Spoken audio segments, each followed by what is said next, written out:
Pois bem, é justamente em função desse último quadro aqui, ó, da dependência do hipocampo e de outras estruturas extra-hipocampais que estão fora do hipocampo. Vocês viram na imagem que eu mostrei lá na frente, né? Lá atrás, quer dizer.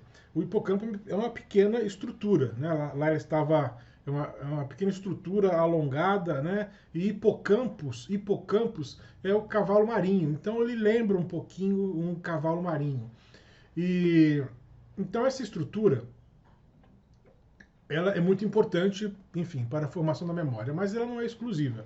Nós sabemos que há outras estruturas. Então, em outro momento de outra aula, que não vai ser aqui, não vai ser agora, tá? Eu vou trabalhar com essa tela aqui que vocês já viram, no sentido de apresentar estrutura por estrutura, tá bom? E explicando como cada uma dessas estruturas são importantes ou atuam na formação da memória. Então vai ser uma aula nada filosófica, nada conceitual, mas apenas uma aula de fisiologia ou de anatomia, tá bom? Pois bem, não vai ser aqui agora isso. O que importa para nós agora, nesse momento, é a próxima classificação da memória. Nós estamos trabalhando sobre a forma de classificação da memória. Então, deixa eu trocar de óculos, que esse óculos aqui tá ruim. Pronto. É um óculos para computador, é um óculos para televisão, um óculos para leitura, um óculos para andar na rua. É a idade, Cronos que vai nos devorando. Então, temos aqui o aspecto da duração. Esse aspecto da duração é, portanto, o aspecto que é mais levado em conta na atual classificação tradicional da memória, tal como eu falei para vocês. Mas, como eu disse, eu também entendo que ali tem um certo equívoco, porque ele faz uma classificação misturando aspectos diferentes. Quando você faz uma classificação, você tem que isolar um aspecto. Então, aqui eu isolei o primeiro aspecto do aspecto. Então, aqui eu isolei o primeiro aspecto, que é o aspecto da evolução da memória. Aqui eu isolei outro aspecto, que é a natureza ou estágio de formação da memória. Aqui eu estou isolando a duração, aqui eu vou isolar as formas de evocação, aqui eu vou isolar o conteúdo. Então, sob o ponto de vista do conteúdo, nós temos essas formas de memórias diferentes. Sobre o ponto de vista da evocação, essa. Tá? Sobre o ponto de vista da duração, aí tudo bem. Aí nós falamos sobre o aspecto da duração. Tá? Então, a classificação tradicional mistura duração com conteúdo.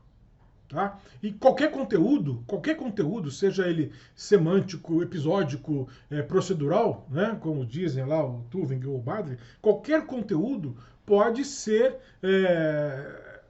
de curta ou de longa duração, tá? Ou pode ser de uma duração quase que imediata.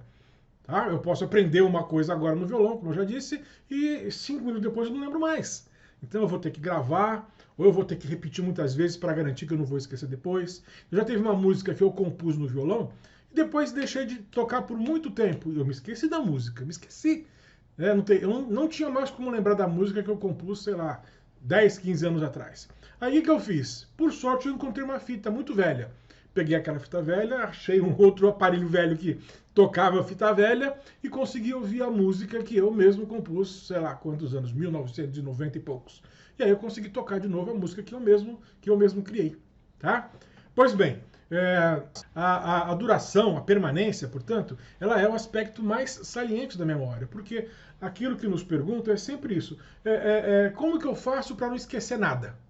Então, essa pergunta, ela não é muito boa, porque é bom que você esqueça. É bom que você esqueça. A memória foi feita para guardar as coisas importantes e esquecer as coisas menos importantes. Eu achei aqui esses dias esse livrinho, esse caderninho aqui. Olha só. É o caderno do menino chamado Rubens Godoy Sampaio. Primeira série B. Professora Maria Lúcia. Quem escreveu, quem pôs a etiqueta aqui foi minha mãe. É a letra da minha mãe. Então, esse aqui é o meu caderninho da primeira série. Na escola Chiquinha Rodrigues, lá, acho que no Campo Belo, zona sul de São Paulo. Então, eu não me lembro de quase nada dessa escola. Eu tenho uma foto de eu desdentado, banguelo, na escola Chiquinha Rodrigues. Não me lembro da entrada da escola, não me lembro de praticamente nada. Eu me lembro de uma vez, eu tenho uma memória, eu sentado na sala, só isso. Não lembro a cara da professora, não me lembro dessa professora. Foi o primeiro semestre da minha primeira série. Depois eu fui para outra escola no segundo semestre, e lá, do segundo semestre, na escola Maria Ward, lá na Zona Leste, depois, eu lembro da professora, lembro do nome da professora, lembro de alguns amiguinhos de sala, mas da primeira série, né, no primeiro semestre de 1976 ou 77, não sei direito, acho que é 77, eu não lembro de quase nada, quase nada. Por outro lado, tudo que está nesse caderninho, tudo, absolutamente tudo que está aqui dentro eu sei. Eu sei como escrever tudo que está aqui. Tá? 1976. Tá? Escola Municipal de Primeiro Grau, Dona Chiquinha Rodrigues. Então aqui, ó. São Paulo, 8 de abril, primeira série B. Bica Bi. Olha a bica Bibi. A bica é boa. Bibi bebeu na bica. Babebê bobu, babebê bobu, bebê. Tá? Então, tudo isso aqui que eu aprendi em 1976, eu sei. Tudo. Sem exceção. Tudo que tá aqui eu sei. Aqui tem a tabuada do 2, a tabuada do 3, aqui a tabuada do 2, feita de forma pitagórica, como os gregos faziam. Não sei se vai aparecer aqui, né?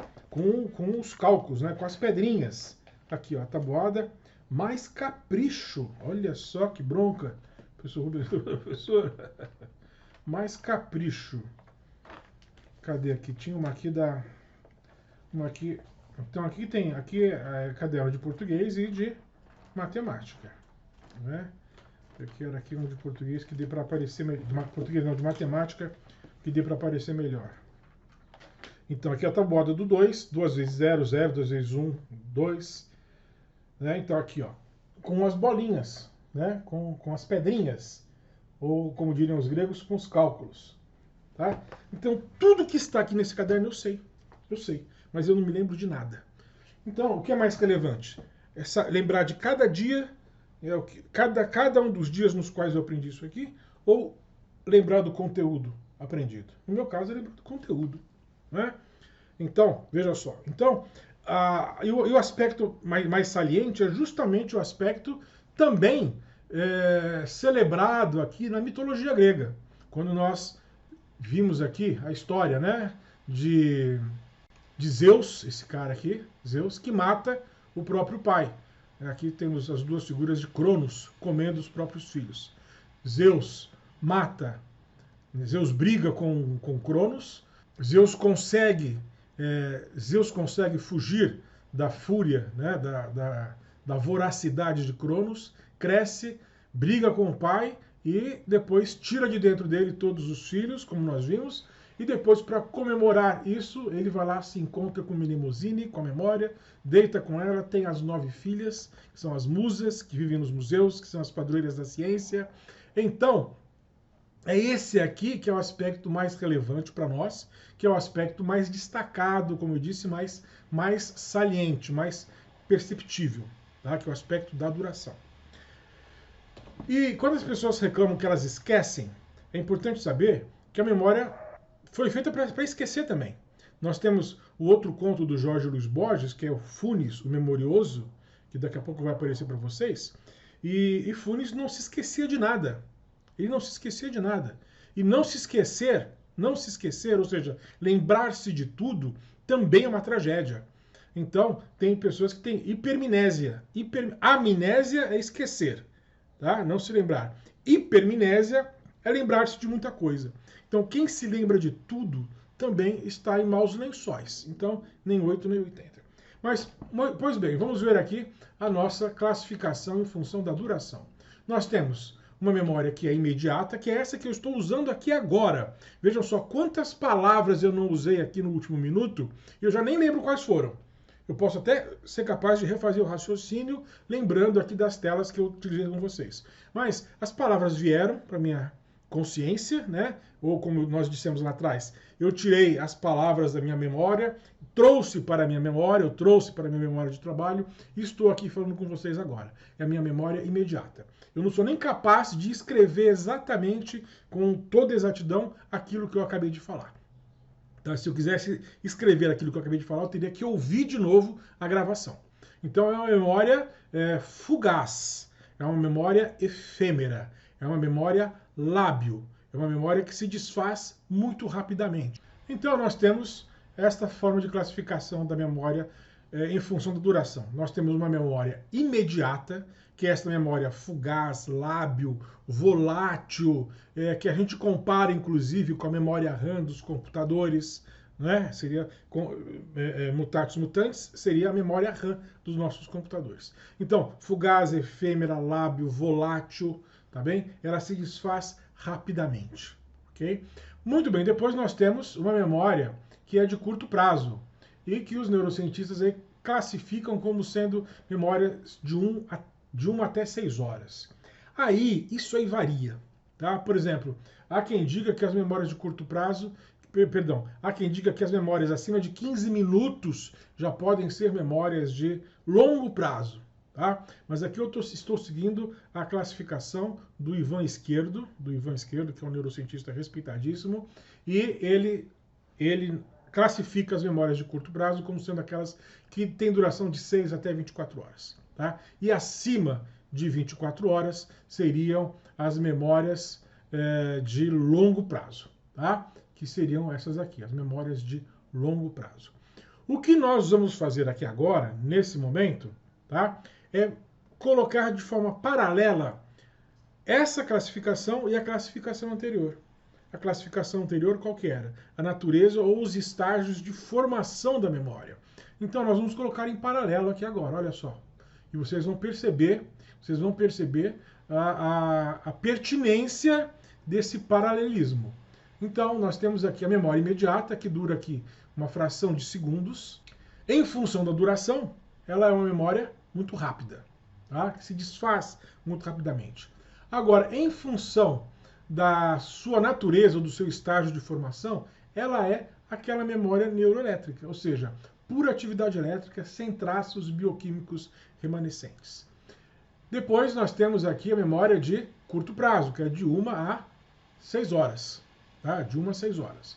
Então essa aqui é uma memória já de natureza bioquímica, ou seja, ela já está no estágio de formação que necessita de processos bioquímicos. Depois nós temos a memória de longo prazo, que vai de 6 a 24 horas, ou mesmo semanas, meses e anos. E é, portanto, essa memória que nós dissemos na classificação anterior, essa memória anatômica, essa memória celular, essa memória que já depende de uma rede de estruturas mais sofisticada e mais complexa. Tá? Então, nesse momento aqui, eu não estou misturando, eu estou colocando em paralelo duas formas de classificação. Aquela classificação que trata da duração e a classificação que trata da natureza. Tá? Porque aqui, de fato, há uma correspondência entre cada um desses quadros, entre cada um desses tipos de memória. Então vamos ver aqui de forma um pouquinho mais elaborada. Tá? A memória imediata é o que nós chamamos também de memória de trabalho ou memória operacional. Tá? A memória de trabalho ou memória operacional é lábio, efêmera, neuroelétrica, como diz o Merlin Donalds. Parece que elas não deixam traços, tá?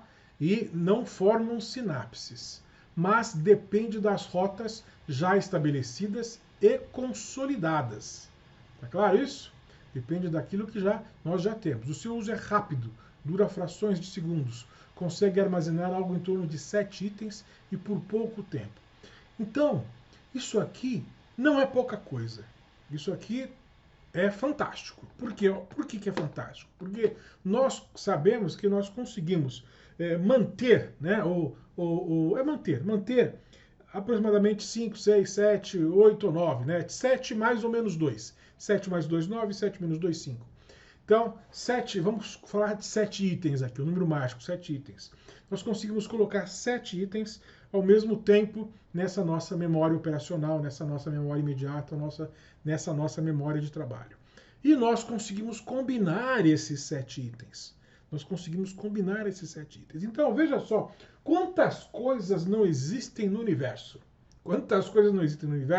Quantas ideias não existem no nosso mundo, na cultura dos homens, que qualquer um de nós pode escolher qualquer uma dessas coisas, qualquer uma dessas ideias, puxar 7 delas para a nossa memória de trabalho e combiná-las e talvez criar uma coisa nova. Criar uma música, criar um livro, criar uma poesia, criar uma tecnologia, enfim, criar palavras novas.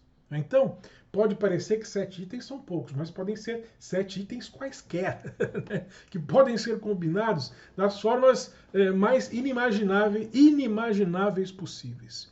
Então, isso aqui pode ser que seja, isso aqui pode ser que seja um daqueles caracteres chaves que o Ernest Mayr indica como sendo caracteres exclusivos do ser humano. Tá? Essa nossa capacidade de combinar, né, essa quantidade enorme de 7 itens na nossa memória de trabalho. Tá? Por quê? Memória os outros animais também têm.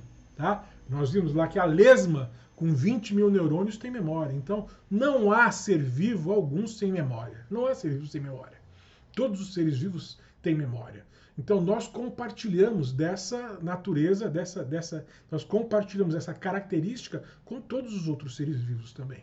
Tá? Só que nós conseguimos combinar esses 7 itens para criar novas coisas e nós também conseguimos pegar essa memória e colocar no papel.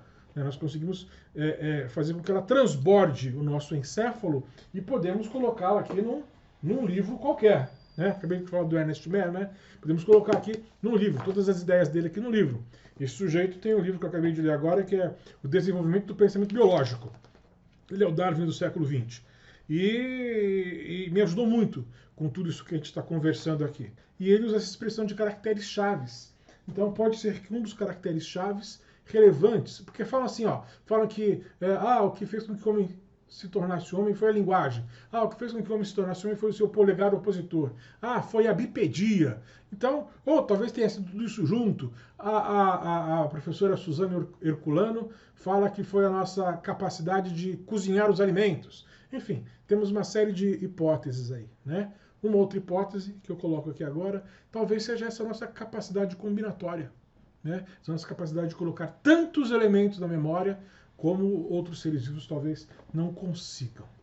Pois bem, agora vamos para a memória de curto prazo, que eu falei aqui é a memória bioquímica, que depende de processos bioquímicos no hipocampo. Então tá lá, natureza bioquímica, início da formação da memória de longo prazo. Então toda memória de longo prazo antes tem que ser uma memória de curto prazo. Tá? Ela acontece basicamente no hipocampo, tem uma duração de 6 a 24 horas, e se não for reforçada, tá? O processo de formação não será finalizado. Ou seja, ela tem um decaimento rápido também. Tá? Pode ocorrer degradação. Então, é o que eu falei para vocês da música que eu compus. Fiquei muito tempo sem tocar a música, me esqueci completamente. Tá? Não tinha mais forma de eu conseguir me lembrar. Só me lembrei porque eu consegui encontrar a fita. Senão não sairia dos meus dedos essa música. Pois bem, por isso, quando nós falamos de aprendizagem, né, por isso a revisão dos estudos deve ser feita logo após o fim do período de estudo. Vocês devem estar ouvindo um barulho aqui, um chiado. Algum vizinho que resolveu ligar a furadeira agora.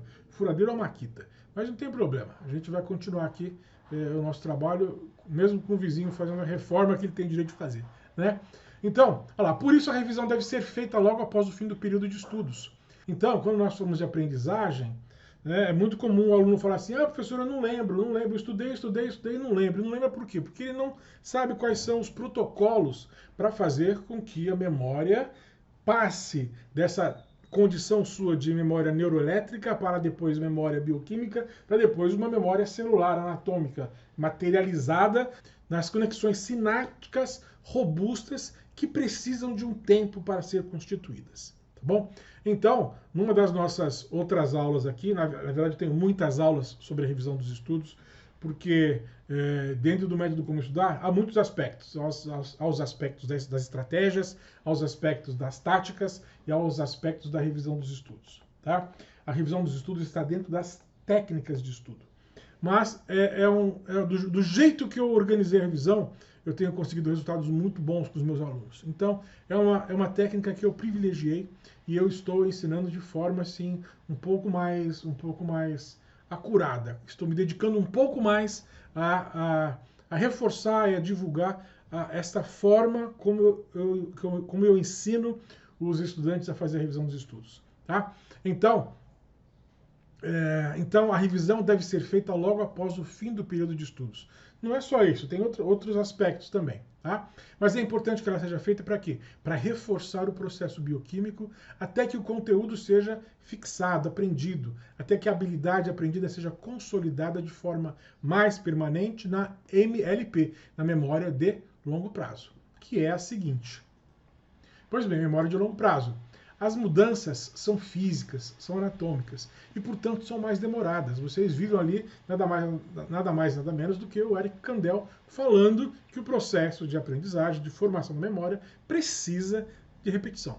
Tá? E como eu já disse aqui, a repetição não precisa ser o mesmo procedimento feito 15 vezes. Não, ao contrário, isso não funciona.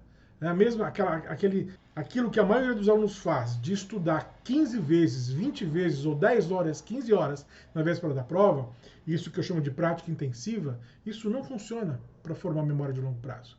Tá? Memória de longo prazo, ela tem que ser feita com repetições espaçadas e expandidas. E aí, a revisão, ela tem 9 características que eu coloco isso numa outra aula nossa, tá?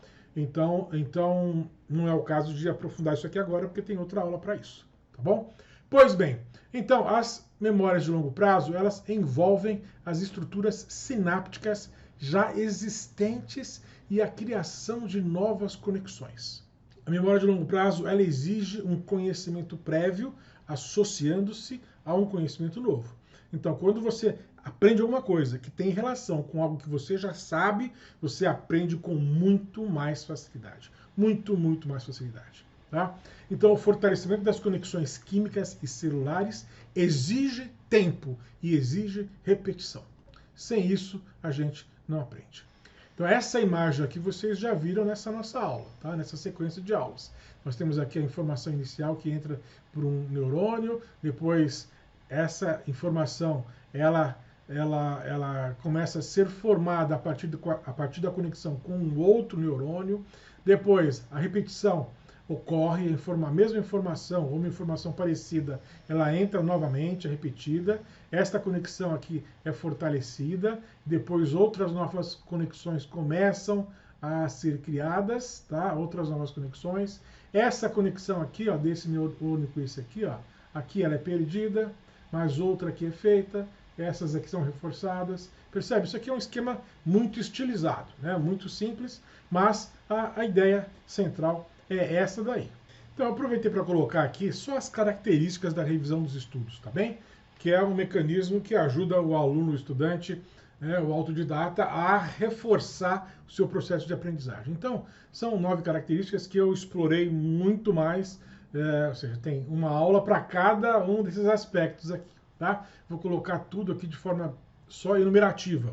A revisão dos estudos precisa ser imediata, ela tem que ser feita o mais rapidamente possível, logo após o seu período de estudos. Ela tem que ser de preferência evocada, tá? Ou seja, forçada, voluntária, esforçada. Não adianta muito você utilizar a memória de reconhecimento. Você tem que buscar, você tem que chamar a lembrança que você quer aprender e fixar. Ela tem que ser espaçada, ou seja, você tem que revisar imediatamente, logo após o período de estudos, depois você tem que revisar depois de 24 horas ou 48 horas no máximo. Depois, a sua próxima revisão tem que ser feita a partir de um espaçamento expandido. Ou seja, se você revisou depois de 24 horas, a sua próxima revisão pode ser feita depois de 72 horas, por exemplo. Tá bom? Então, tem que ser expandida, entrelaçada ou associada, tem que ser envolvente, de preferência, o que você está estudando tem que estar relacionado com o seu projeto de vida, tem que ser emotiva e corretiva, tá? Emotiva e corretiva. Então, aqui não é o caso de aprofundar cada um desses itens, porque cada item desse é uma aula diferente. E aí é muito comum a gente ouvir isso aqui, né? Mas, Batman, assim eu vou demorar muito para aprender toda a matéria. Tá? Se não fizer assim, você vai esquecer tudo que estudou em algumas horas ou em pouquíssimos dias. É isso que acontece. Aí, professor Rubens, mas assim, fazendo revisão toda hora, eu vou perder quase 1/3 do tempo de estudo só fazendo revisão, sem aprender nada de novo. É muito pior que isso. É muito pior que isso. Na verdade, se você não fizer as revisões, você vai perder quase todo o seu tempo estudado. Quase tudo que você estudou. Tá? Então, é assim que acontece. Você vai desperdiçar o seu tempo. Tá? Outra coisa que eu ouço muito, professor Rubens, eu li o livro inteiro e não me lembro de nada. Tá? Por quê? Porque você não reevocou, você não fez a revisão, você não fez os protocolos necessários para fortalecer a sua memória, para transformá-la de memória neuroelétrica para memória bioquímica, para transformá-la numa memória anatômica, numa memória celular. Tá? Isso aqui eu sempre conto que meus filhos liam um livro, ou então eles viam um filme. A primeira coisa que eu fazia era isso, né? Qual é o assunto do filme? Qual é o assunto do livro? Tá? Qual é o assunto desta série? Então isso virou um hábito. Hoje eles leem e contam para mim. Hoje eles veem um filme e contam para mim. Por quê? Porque quando eles estão contando, eles estão revisando. Eles estão repetindo, estão fortalecendo. Tá bom? Mas essas telas aqui que eu coloquei sobre a revisão dos estudos, na verdade são telas que eu puxei da minha aula de revisão dos estudos, só para fazer aqui um pequeno parênteses, tá? E apontar que há, portanto, outra aula sobre esse assunto. Agora vamos tratar ainda sobre classificação da memória, os tipos de classificação da memória, mas agora nós estamos tratando das formas de evocação. Das formas de evocação, ok? Muito bem, evocação é a recuperação da memória. Então, como que nós recuperamos aquilo que nós aprendemos? Podemos ter um reconhecimento espontâneo. Então, aqui nós falamos de evocação por reconhecimento, tá? Simplesmente por reconhecimento. É uma forma espontânea que pode ser dada por um estímulo externo ou por um estímulo interno também. Então, aqui, estímulo externo, com estímulo externo aqui, eu coloquei um cheiro, um som, né? Pode ser um estímulo sonoro, olfativo, tátil, visual ou gustativo. Então, de repente, você ouve um som, isso te traz uma certa lembrança. Tá? No caso aqui, vocês estão ouvindo o que eu estou falando. Vocês estão recebendo um estímulo auditivo, tá? que de alguma forma é reconhecido espontaneamente, mas ao mesmo tempo, vamos supor que vocês estejam aprendendo alguma coisa comigo. Vamos supor que durante esse tempo todo eu tenha dito alguma coisa nova. Tá? Então vocês, de alguma forma, recebem o estímulo auditivo, também o estímulo visual, porque eu estou usando aqui várias telas, tá? E vocês também têm condições de repetir essas ideias depois e fazer com que elas se tornem memórias mais permanentes, tá? E também tem um estímulo interno, de repente você se lembra de alguma coisa, né? Vamos supor que eu esteja tomando um remédio qualquer para um tratamento médico qualquer. Então, de repente eu olho para o relógio, né? O relógio está lá meio-dia é hora de eu tomar meu remédio. Bom, mas professor, mas meio-dia não foi um estímulo externo? Então, as horas foram um estímulo externo que, em tese, não tem nada a ver com o remédio, tá? Mas como eu tenho que tomar o remédio às 12 horas, uma coisa se associou à outra, tá? Ou então, pode ser que eu simplesmente, aqui trabalhando com vocês, eu me lembre, puxa vida, deve estar na hora de tomar o meu remédio, tá? Deixa eu ver que horas são. Faltam 15 minutos para o meio-dia, então daqui a pouco eu tomo. Então, percebe? Eu tive uma lembrança ativada, sabe-se lá por quê, tá? Mas essa lembrança foi ativada e espontaneamente eu lembrei que eu tenho que tomar um remédio. Então, isso acontece conosco toda hora. Tá? Então, temos essa forma de reconhecimento espontâneo. Outra modalidade de evocação ou de recuperação é esta evocação forçada, que pode ser feita por uma exigência interna ou por uma exigência externa também. Tá? Podemos ter as duas coisas. Vamos supor que, no caso da exigência externa, eu vou ser submetido a uma prova. Eu vou ser submetido a um exame. Tá bem? Então eu vou ter que lembrar das coisas que estão sendo solicitadas para mim, tá? Pelo examinador, tá? Pelo professor que está aplicando a prova. Então, é uma exigência externa. Tá? No caso da evocação forçada, eu posso tomar o mesmo exemplo do remédio. Eu posso falar assim, puxa vida, eu tenho que tomar o remédio. Né? Poxa, que horas que eu tenho que tomar o remédio? Não estou lembrando que horas que eu tenho que tomar o remédio. Né? Ou então, eu posso ter a seguinte sensação, eu sei que eu preciso fazer alguma coisa. O que eu preciso fazer alguma coisa? O que eu preciso fazer agora? Aí eu posso olhar para o relógio, né? Então eu estou tentando buscar aquilo que eu tenho que fazer agora. Eu olho para o relógio e vejo, são 18 horas, então é a hora de tomar o meu remédio. Tá? Ou então eu estou tentando exemplificar para dar concretude a essa classificação. Eu tenho um compromisso no fim de semana que é jogar bola com os meus amigos. Tá? Então, pode chegar no fim de semana e eu tenho que lembrar, puxa vida, que compromisso que eu tenho hoje? Tenho o batizado do filho da cunhada e tenho o jogo de futebol. Não é? Então, eu estou lembrando dos compromissos que eu tenho. Estou buscando os meus compromissos no meu fim de semana. Então, eu estou forçando, eu estou procurando a informação voluntariamente e forçosamente. Depois, nós temos aqui um caso, que é o caso da recuperação automática. Tá? Aqui, uma recuperação espontânea, natural. Aqui é uma recuperação que só é possível depois que você tem muito treino. Então, veja só, eu tenho a impressão que essa minha aula aqui já deu umas 5 horas. Se não, já não deu mais. Tá bem? Então, eu estou utilizando as telas que servem para mim de apoio também e servem de instrumento didático para ilustrar, para fazer com que vocês aprendam com mais facilidade. Tá bom? Mas eu não estou lendo nada. Não estou lendo nada. Então eu tenho um traquejo com a linguagem que eu consigo puxar todas essas palavras quase que de forma automática. Tá? Um violonista, um pianista muito virtuoso, eles conseguem fazer a mesma coisa. Eles conseguem tocar de forma automática, sem pensar em cada uma das notas, de uma forma muito rápida, com muita técnica, com muito talento. Mas isso exigiu o quê? Exigiu muito treino. Tá? Então todos nós, na grande maioria, somos muito bons na linguagem. Nós começamos a ser treinados a falar desde muito cedo. Desde muito cedo. Então todos nós temos um treino, digamos, acima da média com relação à nossa linguagem. Só que como todo mundo é tão bom quanto todos os outros, né, não parece que isso seja uma habilidade, digamos, memorável ou algo assim muito fantástico. Mas é.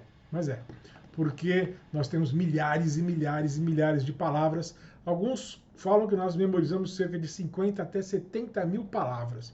Uma vez eu ouvi essa história de que com 2.500 palavras, 3.000 palavras, nós conseguimos nos comunicar. Tá? Mas muito recentemente eu eu li essa informação naquele livro, se não me engano, do Stanislas Dehaene, tá? Os Neurônios da Leitura, dizendo que nós acumulamos cerca de 50 a 70 mil palavras. É muita coisa. Agora imagina uma pessoa que fala 2 línguas, ou 3 línguas. Né? Eu leio em português, francês, inglês e espanhol. Leio em 4 línguas. Então, quantas palavras não tem aqui na minha memória? E agora eu estou começando a estudar alemão. Né? Não falo nenhuma dessas línguas muito bem, mas eu consigo ler com bastante facilidade. Então, para ler, eu preciso lembrar disso tudo. Né? E não é pouca coisa, Então, com cada um de nós que sabe ler e escrever, nós já temos uma memória, um treino muito avançado no que diz respeito ao uso da nossa linguagem. Tá? E a recuperação aqui ela se dá praticamente de forma automática. Tá? Alguns usam uma palavra que eu não gosto, que é uma recuperação inconsciente. Eu não gosto da palavra inconsciente porque, no fundo da minha questão aqui, tudo que eu digo a respeito da memória está em função das minhas pesquisas sobre a natureza da consciência. Então eu prefiro não usar a palavra consciente e uso a palavra recuperação automática ou praticamente involuntária. Tá?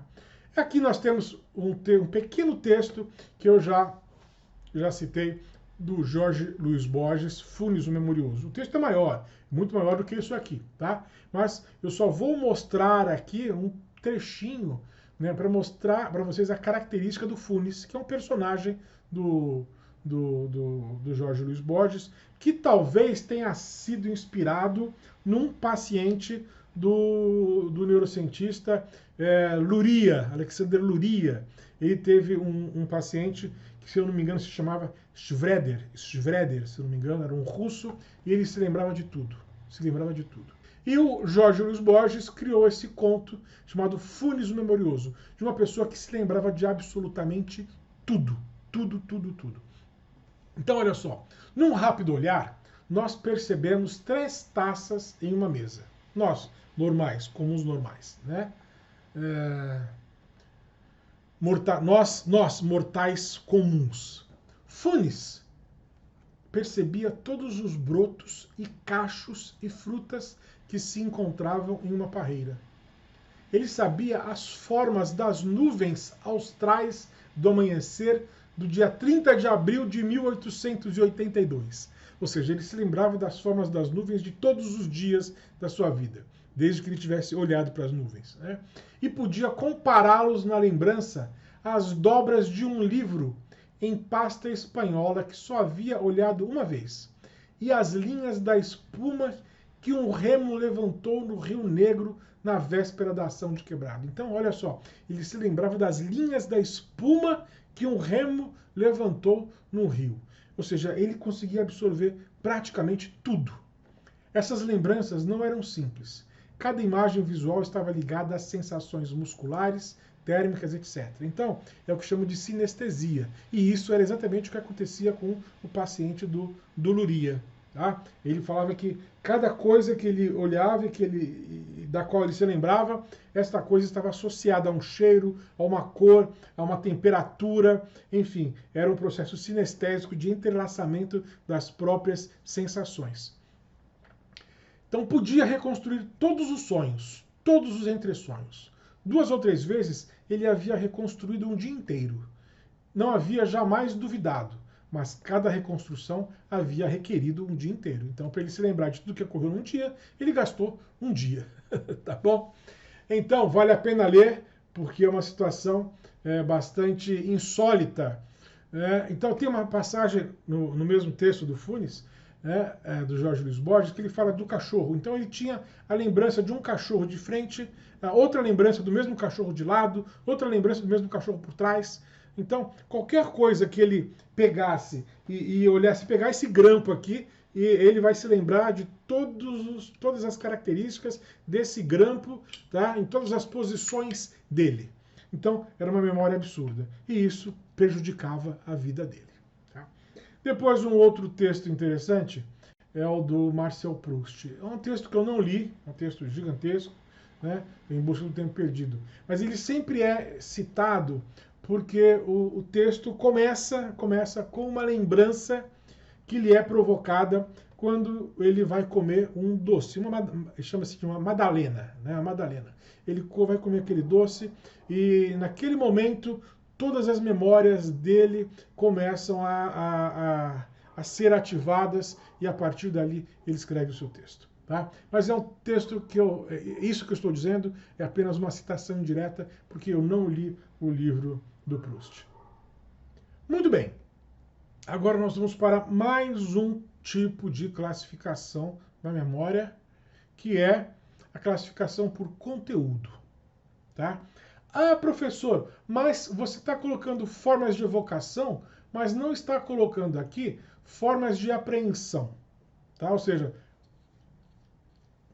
você está colocando as formas de retirada, mas não está colocando as formas de entrada.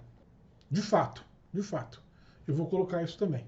Tá? Mas nós já vimos isso. Nós já vimos isso quando nós falamos que nós aprendemos por meio dos sentidos. Nós aprendemos por meio dos sentidos. Então, quando eu coloquei para você aqui o filminho, o videozinho do olfato, da audição e da visão, então aquilo ali são as formas de apreensão. Tá? Mas eu deveria ter formalizado aqui e não formalizei, mas vou colocar para a próxima apresentação. Muito bem, agora nós vamos para o conteúdo.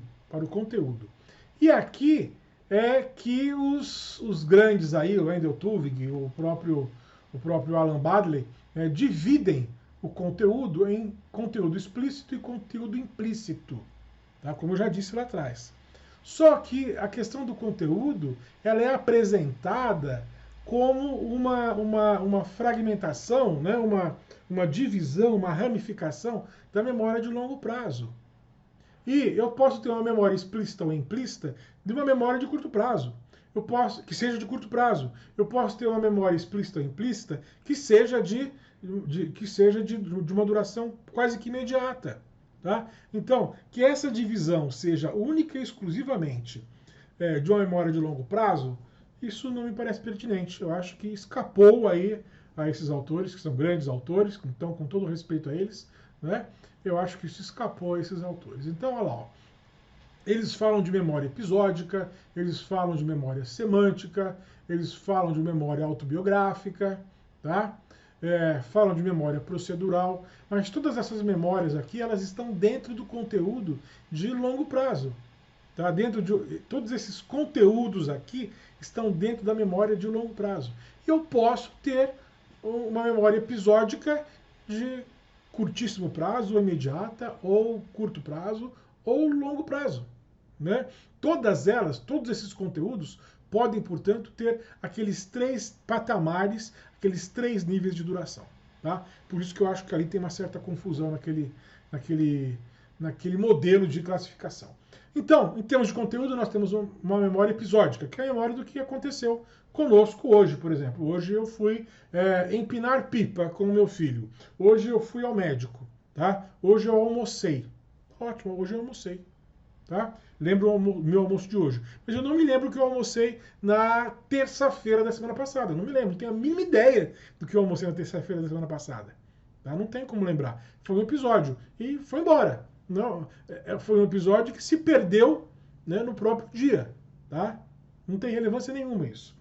Agora, muito bem, a memória semântica é a memória daquelas coisas que nos são contadas, o que nós aprendemos, o que nós lemos de forma indireta. Ou seja, não foi vivido. Então, eu não vivi, por exemplo, a Revolução Francesa. Eu não vivi, não experimentei, eu não estava presente no dia da independência do Brasil. Não estava aqui. Não estava, não era nem nascido. Tá? Mas eu sei que esse dia ocorreu. Por quê? Porque eu li, porque eu aprendi na escola. Então, é uma memória que os autores chamam de memória semântica. Eu tenho aqui algumas questões com relação a isso, mas eu não vou isso aqui já mais muito detalhe.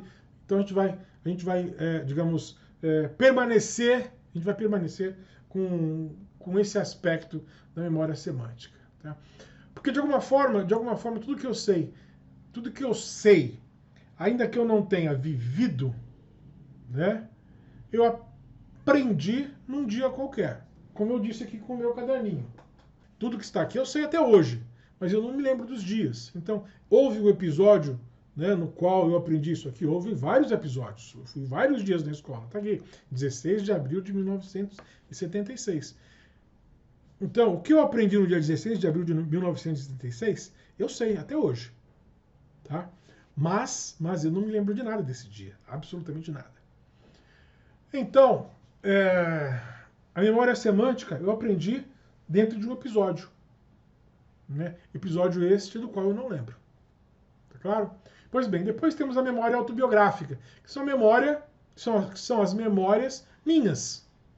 E que também podem ser episódicas ou semânticas. Porque vejam só, eu não lembro a hora que eu nasci.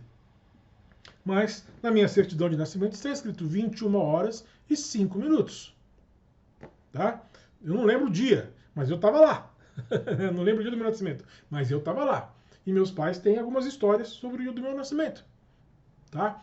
Então, essas memórias, o conteúdo delas é um conteúdo especial para mim, porque é um conteúdo que diz respeito a mim. Tá?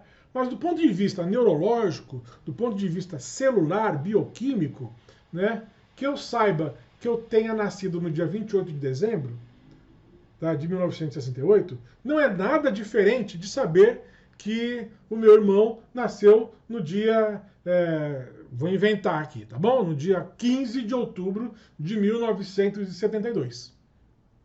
Tá? Do ponto de vista neurológico, do ponto de vista bioquímico, essas memórias são idênticas. Tá? A formação delas deve ser idêntica. Tá? Uma pode estar aqui, outra pode estar um pouquinho mais para lá, mas uma diz respeito a mim, outra diz respeito ao meu irmão. Tá claro? Então, o que eu quero dizer é que talvez essa distinção entre memória autobiográfica, episódica e semântica, ela seja uma distinção muito superficial ou pouco relevante. Tá? Porque, no fim das contas, todos os conteúdos que eu tenho, eles são conteúdos cujo referente é uma conexão sináptica. É uma conexão entre neurônios, é uma conexão que faz parte de uma rede de neurônios. Em outras palavras, eu poderia falar que, a partir do aspecto celular ou molecular, muito provavelmente estas memórias se nivelam ou se equiparam. Tá? Ou seja, do ponto de vista da estrutura, elas teriam a mesma natureza. Agora, o que é que faz com que uma determinada estrutura faça com que eu lembre do vermelho e outra determinada estrutura faça com que eu lembre do Dó maior? Aí é um problema que os neurocientistas ainda não deram conta, tá bom? Depois nós temos aqui a memória de procedimentos, a memória procedural, memória motora. Então, é aquilo que nos permite andar de bicicleta, andar com os dois pés, né, dar cambalhotas, dirigir um carro também, e também falar, porque como eu falei, como eu já mostrei aqui para vocês, tá, aquilo que nós evocamos por meio do corpo, né, inclui a linguagem. Né? Mostrei aqui o Stephen Hawking, mostrei aqui o Balbi, né, aquele francês, editor da revista Elle, que sofreu um acidente de carro e ficou totalmente imobilizado. Mostrei o Stephen Hawking, que ficou totalmente imobilizado com a sua esclerose lateral amiotrófica, tá bom? Então, a nossa memória linguística, ela também é uma memória motora, tá? Eu coloquei as duas aqui encavaladas, porque ela também é uma memória motora. Mas ela tem vários outros aspectos, ou seja, coloquei ali que a memória linguística, portanto, ela também é uma memória procedural. Mas ela também é uma memória auditiva. Ela também é uma memória auditiva. Então, agora, enquanto eu estou estudando alemão, eu tenho que ouvir o que o aplicativo me diz e tenho que mexer os meus lábios, a minha boca, os meus dentes, a minha língua, de modo que eu consiga repetir o mesmo som que eu ouvi. Tá? Então vejam só, a memória procedural ela é alimentada ou corrigida pela memória auditiva. E aí nós temos uma alimentando a outra, uma ajudando a outra. Eu ouço e vi que não ficou bom, então eu vou repetindo. E o aplicativo ele até corrige, né? Ele não aceita se eu estiver falando de um jeito errado. Tátil, temos uma memória... A nossa forma de nos comunicarmos, ela também passa pelo aprendizado de gestos, pelo aprendizado da entonação, até mesmo da entonação. Né? Se eu falar assim, como vai você? Você não está vendo ponto de interrogação, você não está vendo ponto de interrogação nenhuma. Eu não falo assim, ó, como vai você? E desenho pontos de interrogação. Você sabe que eu estou perguntando por causa da minha entonação. Então, eu tenho que aprender a entoar a voz, entonar a voz do jeito correto. Então, os gestos que eu faço, eles ajudam você a entender o que eu estou dizendo. E no caso da Helen Keller, é muito interessante quando ela fala na sua biografia, no seu livro A História de Minha Vida, que as primeiras memórias que ela tem, né, são memórias táteis. Ela começa a pensar, quando ela começa a pensar lembrando-se da linguagem que ela aprendeu por meio do contato manual com a Anne Sullivan, que é a sua professora. Então, a memória linguística também se desdobra em linguagem. A memória linguística também se desdobra numa memória visual. Afinal de contas, nós precisamos aprender as letras, precisamos aprender as palavras, precisamos aprender várias outras expressões e tudo mais. Tá? Depois nós temos uma memória numérica. Nós temos que lembrar dos números. Para quê? Para organizar os dias, para organizar a nossa vida, para organizar o tempo. Se você esquecer dos números, você não sabe o dia em que você está, você não sabe que horas são, você não sabe quanto tempo você trabalhou. Percebe? E aí nós começamos você não consegue comprar 1 quilo de feijão, você não consegue caminhar, saber se caminhou 5 ou 10 quilômetros. Tá? Então, os números, né, e a nossa capacidade de contar também trazem, né, eu não coloquei aqui, mas também trazem até mesmo uma memória procedural, porque nós temos que aprender a contar. Né? E aí as memórias elas vão se entrecruzando. Tá? Memória numérica, né, os números são falados. E quando eu resolvo, por exemplo, uma fórmula, como quando eu resolvo um procedimento matemático, eu estou realizando um procedimento de encadeamento de memórias. Então é um procedimento também que precisa ser aprendido. Pois bem, Aqui eu pus numérica e temporal justamente por causa da familiaridade e da necessidade de contarmos o tempo, né, para organizarmos a nossa vida.